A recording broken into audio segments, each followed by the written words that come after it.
Okay geng, kita ada Saga FL ni. Kereta ni owner buat mari pasal air bocor. Pasal sistem air bocor, dia masuk air tu meluncur keluar air. Kalau tengok dekat dia punya water jacket ni, berlubang dah water jacket ni. Dia puncanya bocor daripada satu water jacket.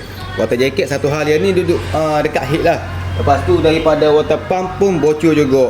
Water pump dia keluar daripada lubang nyawa lah. Dua-dua bocor. Puncanya daripada mana? Puncanya sebab owner tak pernah jaga coolant. Tengok, berkarat. Tak pernah ada air coolant. Dia kata dia tambah air biasa saja. Tengok, termostat dia pun termostat berkarat habis. Jadi, bila solution macam ni, masalah terjadi macam ni, air bocor ke apa semua ni, bila dah jadi macam ni, saya suggest untuk owner buat full service lah. Full service semua sistem air, buat semua. Hose air pun tukar semua, tengok hose air berkarat. Yang bawah-bawah. Lepas tu yang ni water pump pipe. Water pump pipe tukar sekali lah. One set tukar. Sebab ni pun berlubang. Sebab tak ada coolant ni, pakai air biasa. Dah bila jadi macam ni, kita saja dekat owner buat semua sistem air. Tukar hose air semua. Hose air reput. Dengar. Reput. Nak hancur ni. Dah macam biskut bunyi. Tengok.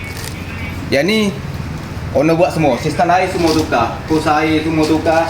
Alang-alang dia tukar Temipair sekali. Temipair tukar sekali lah sebab Temipair dah lama sangat, dekat 6 tahun ada dia kata Temipair dia ni. Alang-alang nak buka water pump, nak tukar water jacket ni, kita buat sekali. Temipair tukar sekali. Tapi macam kereta ni owner tak cukup bajet sebenarnya. Dia tak cukup bajet untuk buat kereta dia. Lepas tu saya bagi tahu tak payah nak fikir. Kalau tak cukup bajet, sebab bengkel saya ada buat perkhidmatan, repair dulu bayar kemudian. Kau tak payah nak fikir. Kalau anda kata bajet dah habis, mari je bengkel saya, kita ke buat. Repair dulu bayar kemudian. Kalau buat macam bengkel saya buat macam ni lah. Kita dah ada dekat bengkel direct landing pun je. Direct landing untuk repair dahulu, bayar kemudian. Tak cukup modal. Kadang-kadang orang dah habis raya apa semua, modal dah habis banyak. Modal pun ada siput-siput untuk makan saja. Mari je bengkel kita. Kereta masalah.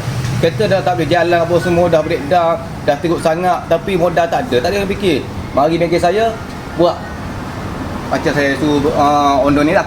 Repair dulu bayar kemudian. Apa tu? Isi semualah. Isi semua. Korang boleh pilih nak bayar berapa bulan, nak buat pinjaman, tak ada masalah. Yang ni kereta settle.